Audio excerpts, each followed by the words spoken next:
Welcome to the Movie Talk Show with Dave D.C. Callari from DC Unboxed and from the Screenwriter's Room, the screenwriter himself, Rob Alvarenga. Now, here is your host, Joe Zapata.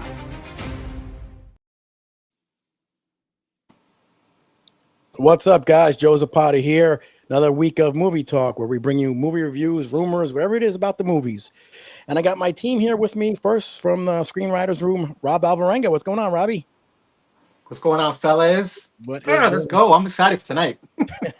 And from DC Unboxed, Dave, DC Callari. What's up, Dave? Yo, from the Ghostbusters room. The Ghostbusters expert. There we go. What are you guys doing? Ready to rock and roll? Yeah. Let's go. A lot of stuff to talk about. All right, guys. There was first a Rock'em Sock'em game, Robots, that I used to play when I was a kid. You know, didn't think of it. But anyway, as crazy as it sounds, Vin Diesel is making a movie about Rock'em Sock'em Robots. He's actually working with Mattel Films, and he's actually doing a rewrite right now. He says after the Fast and Furious is done, he says they will be putting out, and he said it's going to be a Real Steel type of movie. And I liked Real Steel. I thought it was pretty cool with Hugh Jackman. I thought it was pretty cool. Real Steel feel, but it's going to be Rock'em Sock'em Robots. So I'll start off with you, Rob. Rock'em Sock'em Robots. What do you think about it? Is it good? Vin Diesel's behind it. What do you think? I am super nervous about this. And Mattel, I mean, you know, what are we doing here, man? I mean, okay, a few things that just, threw me for a loop. One is I don't doubt that, Vin Diesel can write. I did not know he would be writing movies now. So yeah. I this will be my first venture into seeing what he's got. I mean, look, hey, dude, let's do it. Let's see what you got and see if you can pull it off. But it's not off to a good start because, they kind of talked about the elephant in the room, that Real Steel was Rock'em Sock'em Robots for all intents and purposes. Correct. And it's about a father and a son. And for what I've been reading, the original story scripts that were drafted for this project before Vin Diesel just took it over, it was pretty much the same exact story, except now you actually have the name brand and Mattel pushing it. So I don't know. I got to see what the angle is, because if it's going to be like a derivative, even though Rock'em Sock'em Robots is the original concept behind Real Steel, Real Steel came out first. And so that's going to be what people are going to compare this thing to. So I really hope he has a real creative idea to pull this off, because yikes, man, you're taking a big swing at something that's like, I don't know if it's hittable. Yeah, I don't know. I'm not sure. Dave, Rock'em Sock'em Robots with Vin Diesel behind it, writing it. Any interest in this? Do you want to see this? I'd like to Rock'em Sock Vin Diesel. Look at that face. He looks like this is a bad publicity shot of Jason Statham. Yeah. I'm mad that Rob stole my thunder, because one, Real Steel is probably going to be better than this is going to be. And it came out so long ago. Like, if you were going to do this, I don't know. I just don't see it, because what are you going to do that's going to be better than Real Steel? Like, I don't see how that story makes any kind of sense. And also, fine, Mattel's behind it. That's cool. But like, we just got Masters of the Universe, which I enjoyed but didn't do so great. So now we're talking about, is anything going to happen with that? And is Thundercats going to get turned into animation instead of live action? We can't get Rock'em Sock'em Robots to not get a good Thundercats. Don't do us dirty like that, Mattel. Yeah. And like, I don't have any faith that Vin Diesel can write anything. No. It's wild, man. It just doesn't even sound right when you say it. And I get it, Mattel. You're getting in the game late. I know Hasbro has been making these movies on their properties for a while now, and maybe you're trying to just follow their steps, but you really lean into like nostalgia stuff that's like, okay, great, we remember that stuff, but do we need a movie based on this stuff? I don't know. It's like Hasbro did obviously Transformers, but that's the first Transformers was 20 years ago at this point. Say what you want about Michael Bay, but he has or had a vision. It started out okay and didn't end okay, but like, you were able to create a real universe with the movie Transformers, in so much that now, like Bumblebee, you don't even think of Bumblebee as the bug anymore. You think of him as the Camaro, and his robot form has kind of been adopted into what that character now looks like in everything since the movie. So like, Correct. That did something. The only other thing I've ever seen from Rock'em Sock'em Robot, that tiny little bit in Red 1. Yeah. Remember that? Yes, that's right. Yeah, that's about all this is. I don't know how you're going to make it interesting. Yeah, I have no idea either. Well, he's still writing something or doing a rewrite, so we still got a long ways away, but I have no faith in him. For Riddick, then don't do this. And I hate that too, but don't do this. Yeah, 100%. I don't know. We'll have to wait and see what happens. All right, guys, tell us what you think. Leave a comment. Tell us what you think about it. All right, so we actually had another trailer that came out, and this was a Mark Wahlberg, Marky Mark, came out with a movie called By Any Means. Now, it's based on Greg Scarpa Sr. Now, I do a lot of stuff with the Mafia, and I personally know his daughter, Linda Scarpa. I actually text her once in a while. And, you can't be a member of that family without being a little bit loony. Just put it that way. So, she's the daughter of a hitman. So she's obviously not the most stable person. Sorry, Linda. So let's put it that way. So it's about her father, Greg Scarpa Sr., and the Mississippi burning. He goes down there to kill the members of the KKK or whatever it was. Dave, I'm going to start with you. Did you see this trailer with Marky Mark? Yeah, actually, it looks really good. And what do you think about it? It looks really good.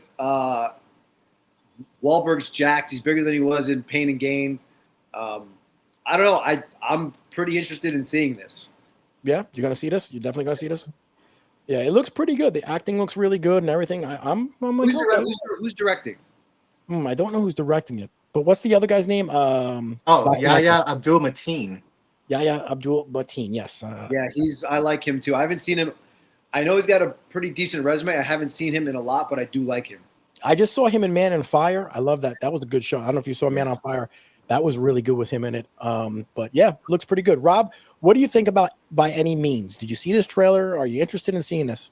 Oh, am I? This is the type of stuff that's like, I'm used to like looking forward to, like just like newer spins on like stories that we may have seen before.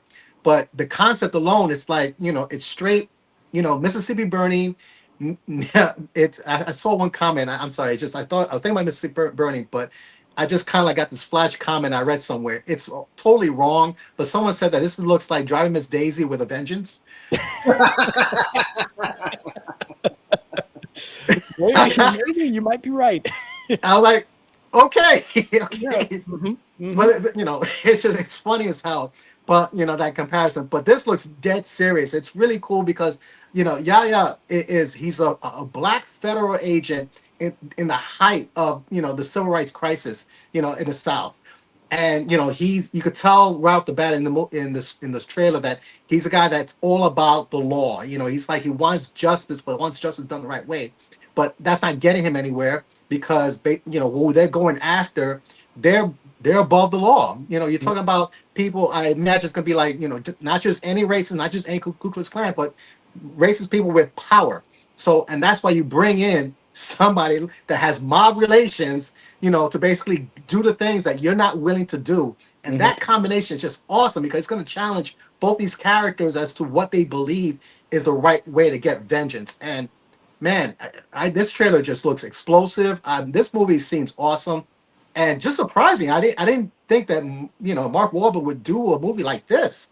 So, and just by what I've seen so far, he's all in his character. He's all into this character, and I'm excited to see it. I can't wait. That's gonna be day one for me. Yep, it drops like September 4th. Looks like a Brightburn version of Green Book. Yeah. Yeah. It drops September 4th. It drops, so we're gonna see. I hope it does well. Mark Wahlberg with the makeup on looks pretty good as Greg Scarpa. So we'll see. I'm gonna see how Linda thinks of it when it comes out. She was on set with Mark doing it all the time. Okay. So she sold the pictures and stuff and everything. But yeah, so we'll see. November 4th it drops. All right. Another thing that actually we had a little trailer on that's coming on Amazon Prime, And I saw the trailer. My brother is obviously big into boxing. He used to box, Golden Gloves. We know Teddy Atlas is a personal friend. I'm always around the boxing community. Is a movie called The Greatest. And actually, it's produced by Michael B. Jordan, along with Muhammad Ali's wife, Lonnie Ali. Looks excellent. It really does. I saw the trailer. They played it. Looks really good. It's dropping on Amazon Prime. I don't know. I mean, they're always been done. We had Will Smith did Ali, that one. I don't know what this is going to be about. Probably again about his life. But Dave, did you see this trailer? Did you? I mean, did you like Ali? Do you want to see The Greatest? I saw it. I'm curious. So, like, Will Smith got an Oscar nomination for Ali. So it's like you're gonna have to swing for the fences with this. Yeah, you're right. Good point. I did notice that on the back of his robe they had Cassius Clay. So I'm curious about which are they only going to focus on a certain timeline in his career. So I don't know. It's somewhat intriguing. It's another swing at a story that we've seen already. Can they make it better than what we've already seen or no? I don't know, but I don't know if it would be bad, but I also don't know if it would be like, wow, that really, like it kind of erases what Ali did. You know what I mean? Mm-hmm. So I don't know. Okay. I'm very neutral on it. Okay. Michael B. Jordan's behind it, so that gives us some problems. That says something for sure. Mm-hmm. Yeah. Rob, what about you? The Greatest? What do you think?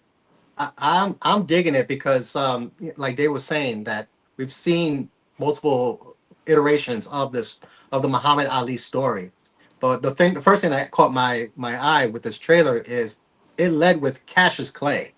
Yes. And that is big. That's a very big distinction there. It's very important to kind of like see that for what it is, because if this is the story centering on Cassius Clay, his life before he transformed to Muhammad Ali, mm-hmm. I don't think that's a story that we've really seen yet. So if that's the case, and if that's the angle they're going to come with, this makes it not just intriguing, this makes it exciting for me, because you're going to show me something that I haven't seen before.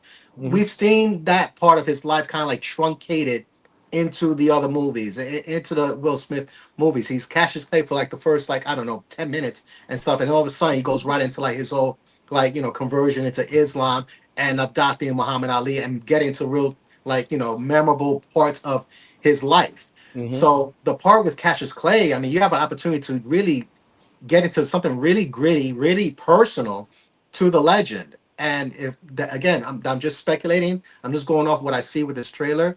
If that's the case, this is an exciting project, and I'm very interested in watching and see what they pull off. Okay, well, it drops November 4th on Amazon Prime. Looks really good. I don't know if it's going to be a 4-part series. I don't know how long, but it's going to be November 4th. We'll find out. With Michael B. Jordan behind it, I believe it's going to be good. So we'll wait and see. Now the next topic we're going to talk about, we're going to hit DC, but I want to talk to you about Supergirl for a second. Supergirl had the second biggest drop in the box office, and I'm going to bring up the numbers because I have them here to show you. Out of the if you look here, out of the superhero movies, and I'm bringing up this stat right here, the second biggest drop, 5 biggest second weekend drops, major worldwide release superheroes. Number 1 obviously was the Joker at 81%. The Marvels were second. Supergirl comes in on third now at 74%, followed by Morbius, and then finally the Flash. I don't know. Supergirl obviously took a big hit in the second week. A lot of people not liking it. I thought it was okay. And at that list, most of those movies are not good. The Flash, I did like Michael Keaton in it because I'm a Michael Keaton fan with Batman, but overall the movie wasn't that good, but I did like Michael Keaton in it. So obviously DC is struggling with their audience with the Supergirl. However, we did get word that they are doing a Mr. Terrific series. That is next in line.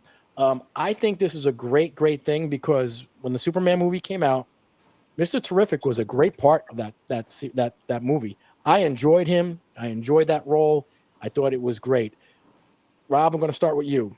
Mr. Terrific series is coming. Do you want to see this? Is this good for DC? It can be good for DC. First of all, it all starts in this particular case. It's not just a character that we saw but the actor that's coming along with it. Edie Gathaji, and I really hope I haven't butchered his name that bad, but this guy is unintended terrific. Yeah. You know, he's just a very talented actor, and the some of the things that I've seen before with him, he always comes to work. You know, he doesn't just go through the motions in any of his roles. He really comes with it, and it shows when in his portrayal of Mr. Terrific. He was definitely one of the highlights of that movie for Right. sure. Mhm. So, and he could totally carry a series. You know, I just hope that they are very imaginative, because we are talking about I hate using this because this is DC's wording, the third smartest guy in the DC universe, which it just sounds dumb. The guy is a meta genius, Mhm. and with really cool tech. So there's a lot of things you could do with that. So I think the ingredients are there to have a really good show. I will obviously. I think I'll feel better about it once I see a trailer to see how they're gonna actually deliver this. Mhm. But the fact that you got an awesome actor bringing in a very memorable character from a big Superman movie, Mhm. you got the foundation there. So and Alan Heinberg. I mean, I see that he did the Sandman and he did Wonder Woman.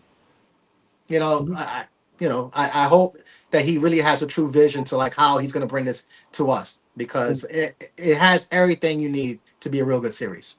Okay. Dave, what do you think about a Mr. Terrific series coming? What do you think?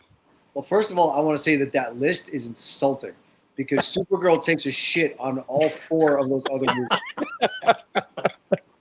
Yeah, Someone has to say it. The Supergirl does not belong on that list. No, I unfortunately, don't it care does not. about the numbers. It does not. Joker. I didn't even see Joker because I heard it was so terrible. What the hell was the second? Marvel's is okay. I'll put that right under Supergirl. And then Morbius. No, get out of here. Pedophile Jared The Leto. final Get was out of the here. Flash. The And final then was the look at the Flash. Oh my god! The fact that still movie even exists is super insulting. Everything at the end is just dead. Everyone's dead, and it's all disrespectful. And the stupid time traveling snow globe. Anyway, That's right. Get him, Dave. Yeah. Craven the Hunter should have been on there. Craven the Hunter should have been on. I'm sure that well, no, because then people would have had to have seen it in the first place. So there's no drop off. That's true. That's true. So I'm going to assume it goes Lex Luthor, Brainiac, then Mr. Terrific if he's the third smartest in the DC universe. I like it because he was a very entertaining character. I like the performance. There's a lot that he was doing in the movie that you take it for what it is because it's a Superman movie, but like, give us some more backstories. Show us like where his tech comes from and like give us some of what he can do on his own because he's obviously a very capable hero. So I am interested in this. Okay, that's pretty cool. Now we had the Peacemaker, which was a really good series. We love that, right? We're still waiting to see what Lanterns does, and I think Lanterns will be well. And now we have this one, so we'll have to wait and see. Now I wanted to ask you guys this question also because this is going around too.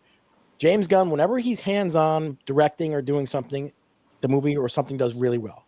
Whenever he backs off to go watching the studio or doing something else, it seems to tank. Do you think, and I don't know what the answer is, but do you guys think that James Gunn needs to concentrate on one area more than the other? People are saying he should be behind the chair more. People are saying he should be in the office more. I don't know the answer. What do you guys think? He's got to let him do what he wants to do. Clearly, if he's writing and directing the movies or the shows, they're good. But you also can't give him every project because then I think everything then stops being good because at some point you kind of, Rob knows you can't just, it's like, all right, I finished this script. Let me go do the next thing. Like you need some of that creative juice to like recharge and think about where you want the stories to go. I just don't, I think if you give him every single project, they end up being watered down. And who's not to say like, yeah, he clearly has a good track record, but who's to say that some other new up and comer can't just knock something out of the park? I think the internet at large is putting too much on the fact that Supergirl is just doing mediocre. It's not a failure. It's not a bad movie. But because we're all connected to the damn internet 24 hours a day, they need something to talk about. So they're going to trash this movie until the next DC thing comes out. Yep, but I just don't think let James Gunn do exactly what he thought he was going to do. And like, what? I mean, he probably had producer credits on Supergirl, I'm sure, right? Yeah. as long as he's involved in some way, because he's the head of the studio, like he's going to be, but you can't let him write and direct everything. I just don't think it's going to work. Yeah, it's be possible for him to do, but but people are rage baiting, saying, hey, why come James Gunn wasn't directing Supergirl? He can't be everywhere, obviously. Rob, what do you think about that? So this is interesting because I've actually was reading a couple of articles about this topic and a couple of other podcasts, and it was something that I remember I had some initial concerns, but because they just jumped in and they had an immediate success, I'm like, okay, it shouldn't be a problem. When I first heard that James Gunn was going to be taking over DC and direct projects, I was just like, okay, I really hope that's not a conflict there because Dave mentioned it when you're the director, when you're the writer, you are focusing on your projects. Now, if you have an elaborate vision for the entire universe, okay, great. But we already said that you can't write everything, but you could create the framework for it. So I thought that that's what James Gunn was doing, and that's what he was leading with. But then, by his own actions, it seems like what really wasn't the case because he was adjusting things. He was moving movies around that came up. Clayface is now the original DC movie that's kind of like kick off the entire universe now instead of being Superman. So that was kind of like what started getting me a little nervous about this. And then when I started reading about what was happening behind the scenes with Supergirl, which was that there was creative differences between Greg Gillespie, the director, and James Gunn. So this has been covered in other places, probably to death and probably overblown. But I will say this much, because I've been there. When you are a writer and a director, right, and you're creating this whole elaborate kind of vision for everything, and now you're going to invite people to kind of play in your sandlot, you can't help it. Even though a executive producer is supposed to kind of just guide the project in, but let the director cook, so to speak. But you can't help it because you're creative yourself. And this is kind of like your vision. So now you kind of start saying, this is great, but you know what? I kind of thought that this would be going this way. And not next thing you know, you're kind of trying to push in your vision in front of the director's vision. Yep. And then, and then plus he's the boss. So who's to say that Greg Gillespie put together his own project with notes, maybe without notes, but then it's going to be James Gunn that has the final say with okay, maybe we need to do reshoots with somebody else that I trust with my vision. You know what? It's just like there's an immediate friction and conflict of creative minds. So I don't know. I'm not saying that's what's happening. I'm, part of me saying maybe a little bit. Some of it might be a little bit overblown, but you just can't help it. I think we said it with the trailer to Supergirl. When we saw it, we're like, this is not a James Gunn movie because it looks like a James Gunn movie. Yep. And if that's what he's trying to do with all the projects, then it's going to look really disjointed. We already see a contrast with Green Lanterns. And then we also, I don't know how this is going to look with Mr. Terrific. If they let these creatives do their job, it should look distinct. That's what's going to give the DC the flavor it needs to be successful. Yep. James Gunn is obviously all over the sequel to Superman. He's directing it. He's doing everything behind it. So everyone knows what division it's, which way it's going. Supergirl, and I heard the same thing, Rob. It's been leaked all over that there was issues on that set between the director and that. And then James Gunn finally said, okay, do it your way. I'm going to step back. And then we got what we got. I don't know if this is good or bad. I don't know. But James Gunn cannot be everywhere. He cannot be running. He cannot. He'd be worn thin. He's got to trust those people around him to do those decisions. Exactly. Bottom line. Yeah. Look at Marvel Studios, right? For the Infinity Saga, one of the most incredible runs, maybe the most incredible run in terms of storytelling and revenue that we'll ever see, right? Correct. Kevin Feige is usually credited with being the grand architect. Correct. Didn't direct a single movie. Didn't write anything, right? So he learned a lot of mistakes because he was on all the early projects. He was on Spider-Man. He was on the X-Men. So we kind of figured out, okay, well, this doesn't work. Let's try this. And he got lucky. So if James could do the same thing, be the grand architect, but trust the filmmakers that you bring in to do things. Like the only real directors in the Infinity Saga that kind of are names and amounted to anything were the Russo brothers, right? So they did what? Winter Soldier, Civil War, and Infinity War, Infinity War, and they did Endgame. 4 movies. And Endgame. Right? 4 movies, right? So they weren't everywhere, and no one was clamoring for them to do everything. No. And just as much as I like that they're involved in Doomsday, it also doesn't mean it's going to be a home run. So Right. people need to look at how the business kind of works. Is that me? Uh-oh, who's that? It's Kevin Feige. It's Kevin Feige. Yeah. He's calling him. Yeah, he wants to know where to send the Venmo.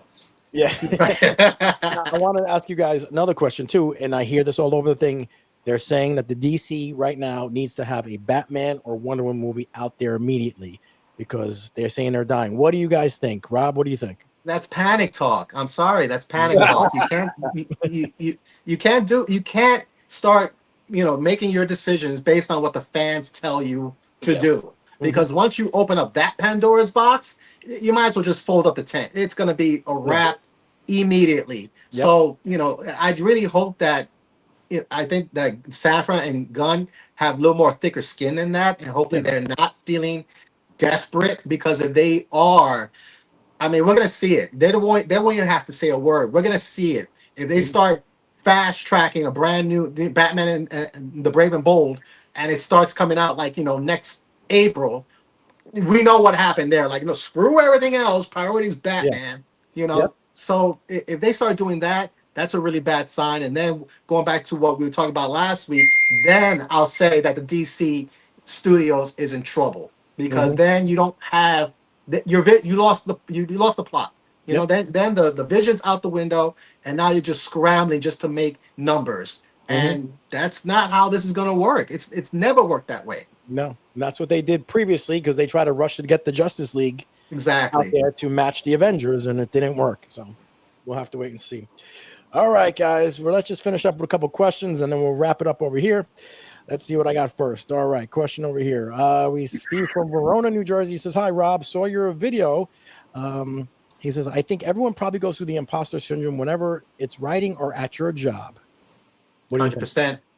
100%. It's like, if you do anything that you're excited about, you're passionate about, and it's just human nature, where it's like, if you get, either it's not working out as fast as you think you want it to be, or got some success, and then you're kind of like, it's almost like you're flying and you don't know how to actually fly. You get a little nervous, you get cold feet. That's all. That's imposter syndrome. That's your anxiety talking, and it happens to everybody. But with the creative minds, where anyone that's really doing anything that has that taps into that creative side of ours, I truly believe that you need to find community with that. You need to actually talk to people about that. I'm not talking about therapy. It could be that, if it's that bad, but you just talk out your ideas. Really, it's gonna actually help you become better at what you do. Okay.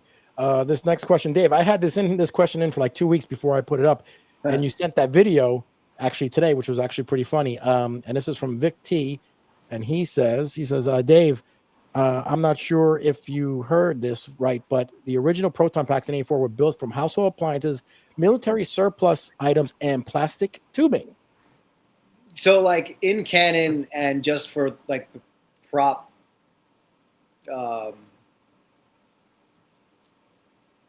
making, there's I forget the name of the store. There's a surplus store in California that almost every studio went to. So a lot of things were just bought, purchased. They were trying to maintain like an at-home, do-it-yourself, like Radio Shack kind of vibe. And so much of the tubing is just, there's a company that's called Clippard Pneumatic Valves. So there's a couple Clippard valves on the pack, and there's most of the tubing is that, and these brass fittings and elbows, stuff that back then you could find, you can't find anymore. And if you can, the guys are charging an arm and a leg for them. Yep. But yeah, a lot of stuff. It was just supposed to be all very, very much homemade, which is fine for props, because no one knows if a movie's gonna do well. So back then, they're like, we just need these things to look a certain way, build it. Nobody cares. 40 years later, people are scrambling to find the parts. So it's like, you find these one-off things that aren't made anymore, and it drives people like me crazy because you can't find them. But at the time when you're building it, you're just trying to get the thing done for the shot. Like, it just needs to look. If you find a proton pack now from back then, there's a YouTube channel called Cinema Relics Investigates, and they just had a video with Adam Savage where they screen matched Egon's Proton Pack from 84 and 89. And it's in fantastic condition, but there are some pieces missing off of it. So it's just like it didn't. They don't. When they built it, they probably didn't think, oh, they're going to be studying this in 40 years. Like, no, it just needs to look good for the 6 months we're shooting. Right. Yep, Right. 100%. And I didn't realize this, but I saw this on eBay, not on eBay, on one of these auction sites. The Ghostbusters Proton Packs, they had actually rubber ones for certain scenes. The foam stuff. Ones that they did, and I saw it going up for like crazy amount of money, but I didn't know that you had foam ones that just looked at it to shots where they can move quick or something, I guess, right? If you look at the end of the first movie where they're huddled in the little section where they're talking about the plan, if you look, the straps are different. They look like seatbelts, and there's a big chunk of foam between the straps and the actual pack. And then as soon as they show up to blast Gozer, they've got the Alice frames on, and it's the real packs. Okay. There you go. Interesting. Wow. All right. Bobby C from New Jersey says, did you guys hear the rumor Yelena will be in Spider-Man Brand New Day, also in a naked scene with Peter? How many more characters are we going to have in Brand New Day? At least 2. Her 2 titties, apparently. Which I don't buy. I heard that. I don't know. I don't buy that at all. We're not getting some weird nude thing with Yelena in Spider-Man. It's just not happening. So not in the MCU. I don't know. But I did hear that the Defenders are going to be in that. I don't know if you heard I just heard that today, which is like, that's pretty wild. Which I get it. It's in New York. And we've had these series happening in the background. So, yeah, where are these cats? So, I don't know, man. That's like 29 characters that are expected to be in this thing. Yeah. I mean, don't forget, some of this stuff could just show up in post-credit scenes, which is also okay. Like, I'm fine seeing Defenders. I'm fine seeing the Defenders pop up because we got Luke Cage at the end of Daredevil. Yeah, so, true. It's not anything new. It just doesn't make sense. It doesn't make does it make Spider-Man overblown? At this point, I don't really care. Like, whatever. Yeah, we're there. We're gonna watch it anyway. Yep. Peter G says, what does he say? He says, I think the Avengers Doomsday will be the highest grossing film of the year, beating out Spider-Man. What do you think? I think Spider-Man beats it. I think Spider-Man beats it, to be honest with you. The way Spider-Man is going now, these numbers are insane for pre-sales. I mean, where are they at right now? They got to be close to like almost 300 million now, right? Yes, that's what they're saying. It's almost a 300 million. They're close to 300 million right now. The sales. Oh, goodness. It's gonna make $1 billion, which is wild. I didn't think I'd see another MCU film gross that much. Yeah. I don't know if Doomsday is gonna be able to do that. I don't know. Yeah, I don't know. But I also heard, Tom Holland has already talked about getting ready for Spider-Man 5. He signed on or something. If I was Tom Holland, I'd be playing his character till I'm like 94. 94 until he's 90, right with Hugh Jackman. I would be playing that character, and they would have to drag me off the set of Spider-Man. I mean, the money he's making off of that role, I was seeing like his money he made first in like Civil War was like 500,000, and then the next one, and then the next. I'm like, holy shit, man. Mm-hmm. Yeah, I think he's one of the highest paid actors right now, besides Robert Downey Jr. and The Rock. So I don't doubt it. I don't doubt it at all. 100%. All right, guys, that's about it for our show, guys. Rob, where can they find you? What's your Instagram? Oh, Hide the Writer. HYDE. Hide the Writer. And DC, where's your Instagram? At DC_unboxed. There you go. So we will see you guys next week, guys. All right. We're going to talk to you guys later. Peace out. Started from nothing. Jersey streets, we owned it. Jay-Z pumping iron. Body builder coding. Gears on the course.